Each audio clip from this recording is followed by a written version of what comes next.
O livro de Ester é um dos mais emocionantes e curiosos livros da Bíblia. A história está situada cerca de 100 anos depois do exílio dos israelitas na Babilônia. E embora alguns judeus tenham retornado a Jerusalém, lembre-se de Esdras e Neemias, muitos não voltaram. Então, o livro de Ester é sobre uma comunidade judaica que vive em Suzã, capital do antigo Império Persa. Os personagens principais da história são Mardoqueu e sua sobrinha Ester, ambos judeus. O rei da Pérsia, que era um tipo de puxa-saco meio beberrão na história. E, por fim, o oficial persa Amã, um vilão bem astuto. Esse é um livro curioso, principalmente pelo fato de que Deus não é sequer mencionado nele. Nenhuma vez. O que talvez pareça um pouco estranho para você.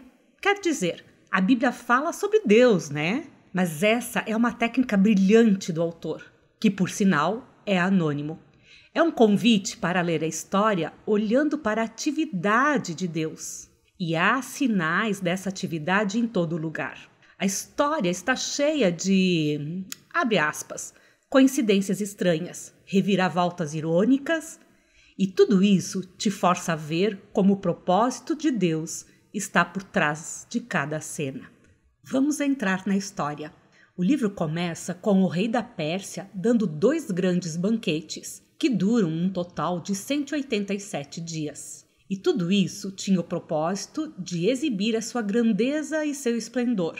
No último dia do banquete, ele está bem bêbado e exige que sua esposa, a rainha Vasti, venha até a festa para mostrar sua beleza. Ela recusa e, em um ato de fúria, o rei destitui Vasti e faz o decreto tolo de que agora todos os homens persas devem mandar em suas casas. Então, ele faz um concurso de beleza para encontrar uma nova rainha. E é como uma novela bem chata. Mas é aqui que somos apresentados a Ester e a Mardoqueu. Ester esconde sua identidade judaica, entra no concurso de beleza e ganha. O rei fica tão obcecado com Ester que a torna a nova rainha da Pérsia. E o que acontece depois é ainda mais surpreendente. Mardoqueu, por acaso, escuta 2 guardas conversando e planejando assassinar o rei. Ele avisa Ester, que por sua vez avisa o rei, e Mardoqueu ganha o crédito por salvar a vida do rei. Desde o começo da história até este momento, Deus não é mencionado em nenhum lugar, mas tudo parece cuidadosamente providenciado para o que quer que Deus queira fazer. Em seguida, somos apresentados a Amã, que não é realmente persa. Ele é chamado de Agagita, um descendente dos antigos cananeus. Lembre-se de 1 Samuel, capítulo 15. O rei eleva Amã para a posição mais alta no reino e exige que todos se ajoelhem diante dele. Mardoqueu recusa-se a se prostrar diante de Amã, o que obviamente o enche de raiva. E quando Amã descobre que Mardoqueu é judeu, ele convence o rei a emitir um decreto maluco de destruir todo o povo judeu. E para decidir a data dessa aniquilação, Amã rola os dados. Dado é chamado de Púrim em hebraico. Voltaremos para isso mais tarde. 11 meses depois, no dia 13 de Adar, todos os judeus vão morrer. E Amã e o rei fazem um banquete para celebrar essa decisão horrível. O foco agora se volta para Mardoqueu e Ester, que são a única esperança do povo judeu.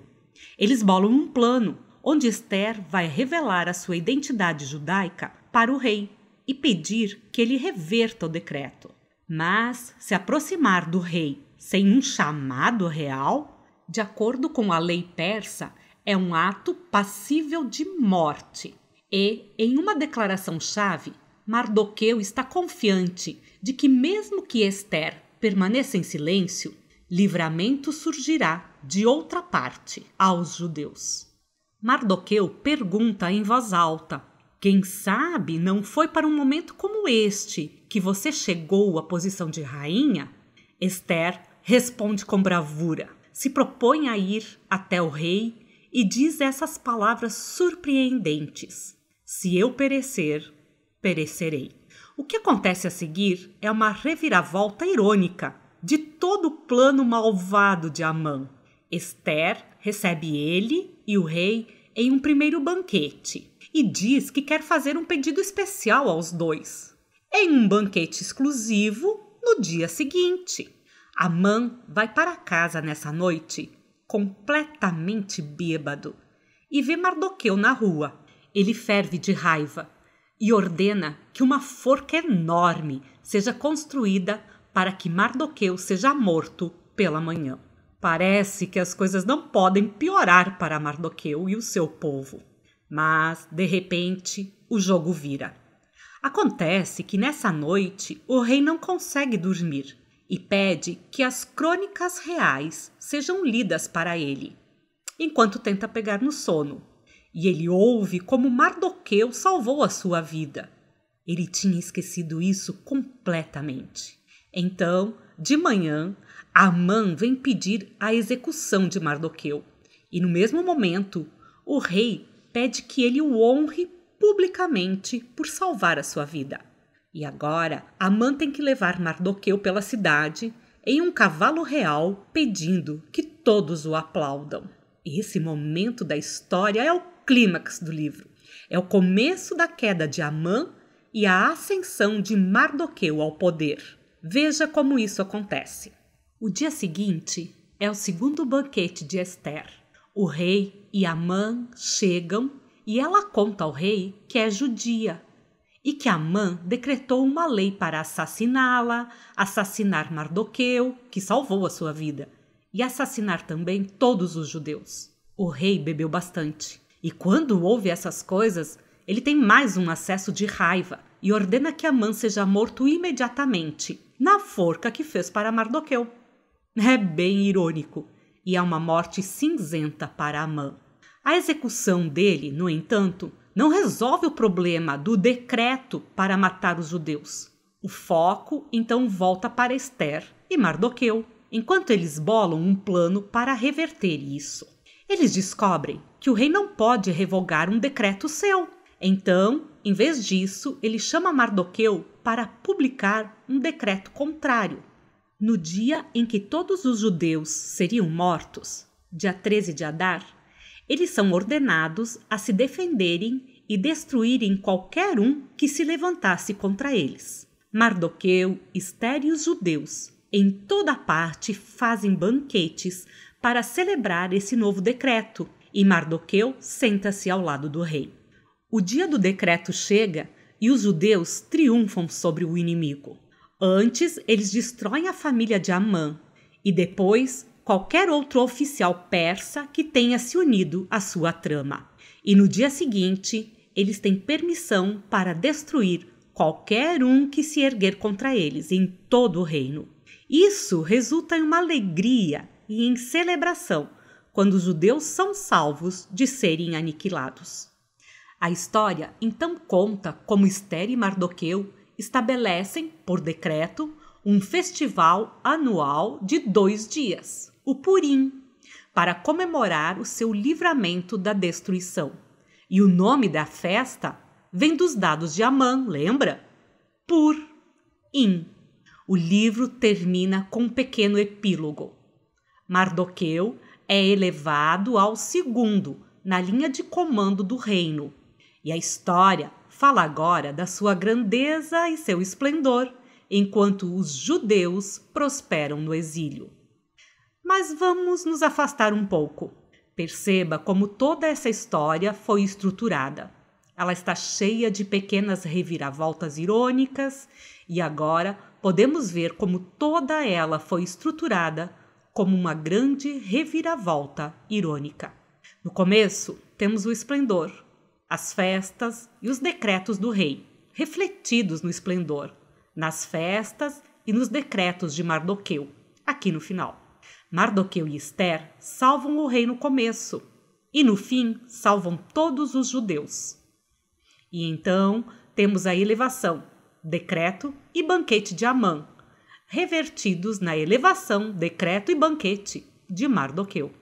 Aqui no centro temos Esther e Mardoqueu planejando, e os 2 banquetes de Ester que funcionam como uma moldura para o maior momento de reviravolta de toda a história: a humilhação de Amã e a exaltação de Mardoqueu.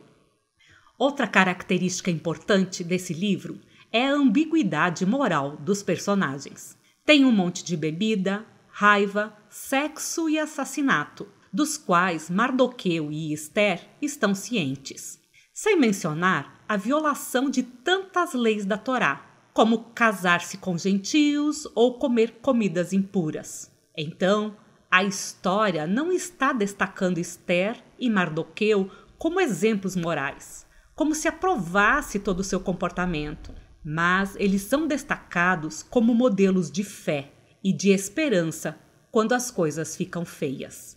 E o livro de Ester volta lá para aquela pergunta do começo: por que Deus não é mencionado? A mensagem desse livro é que quando Deus parece estar ausente, quando seu povo está no exílio, quando eles são infiéis à Torá, isso significa que Deus desistiu de Israel? Ele abandonou as suas promessas? O livro de Ester diz que não. Ele nos convida a ver que Deus pode e trabalha na bagunça e na ambiguidade moral da história humana. E ele usa até a fidelidade de pessoas moralmente comprometidas para atingir seus propósitos. Então, o livro de Ester pede que estejamos dispostos a confiar na providência divina, mesmo quando não conseguimos enxergá-lo trabalhando. E devemos ter fé de que não importa quão ruins as coisas fiquem, Deus está comprometido a redimir seu mundo. E é isso que trata o livro de Ester.